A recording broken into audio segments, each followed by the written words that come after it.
Leo hapa nashukuru kwa ushirikiano wa ofisi ya mkoa pamoja na ofisi ya mkurugenzi wa halmashauri ya wilaya ya Kilosa, tumeshaanza kuandaa viwanja kwa ajili ya wananchi walioathirika na mafuriko. Tayari tumeshapata eneo hili ambalo lina ukubwa wa ekari 66 kwa ajili ya kupanga na kupima viwanja kwa ajili ya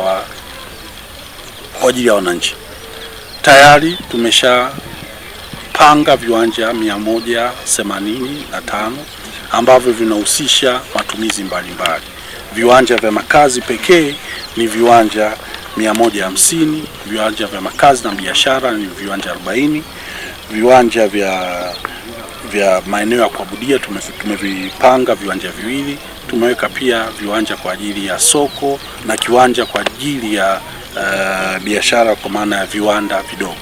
Hiyo yote ni kuhakikisha kwamba eneo hili linakuwa na mji bora kwa ajili ya wale wananchi wetu. Kwa hiyo leo tumebidi tukae hapa kwa ajili ya kuhakikisha kwamba hili zoezi la kuandaa viwanja linakamilika. Kwa hiyo tunaamini hadi kufikia tarehe 13 zoezi hili litakuwa limekamilika, na wananchi sasa walioathirika ambao sasa hivi wanaishi kwenye madarasa katika shule ya msingi Tindiga wataweza kuhamishiwa hapa ili waendelee na majukumu yao au kuishi katika eneo lililokuwa salama. Mwisho, ningependa kuwahusia wananchi wenzangu kwamba swala hili ni majanga, kwa maana kwamba watu wanaopewa viwanja hivi ni wale watu ambao wamepata majanga ya mafuriko. Kwa hiyo kwa hivi karibuni kumeonekana kwamba kuna idadi ya watu ambao wanadai viwanja imeongezeka. Tuhakikishe tuwe tunafanya hivi vitu kwa utu.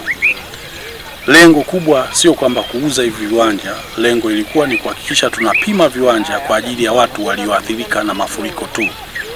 Kwa hiyo naomba wananchi wenzangu wazingatie hilo. Tusitengeneze ujanja na ikasababisha hadi wale watu ambao wanastahili ya viwanja wakakosa. Tuhakikishe tunazingatia hilo. Anaopaswa kupata kiwanja au anaopaswa kujiorodhesha kama mhitaji wa kiwanja ni yule aliyokuwa ameathirika na mafuriko tu.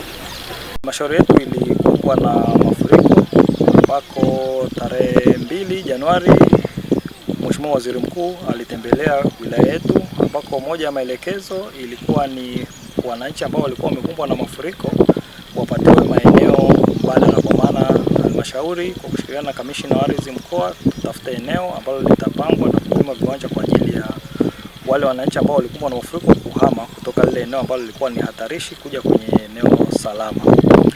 Kwa hiyo baada ya maelekezo yale, halmashauri kwa kushirikiana na kamishna wa ardhi mkoa Morogoro tulianza kutekeleza, kwa maana ya kuanza kutembelea eneo husika, kuandaa michoro mipango miji na kuanza upimaji, ambapo zoezi hilo lilianza tarehe 3 Januari 2026. Natoa pongezi na shukrani zangu za dhati zifikie mkuu wa wilaya na mkuu wa mkoa pamoja na waziri mkuu kutukimbilia kwenye matatizo yetu ambayo yalijitokeza ya mafuriko.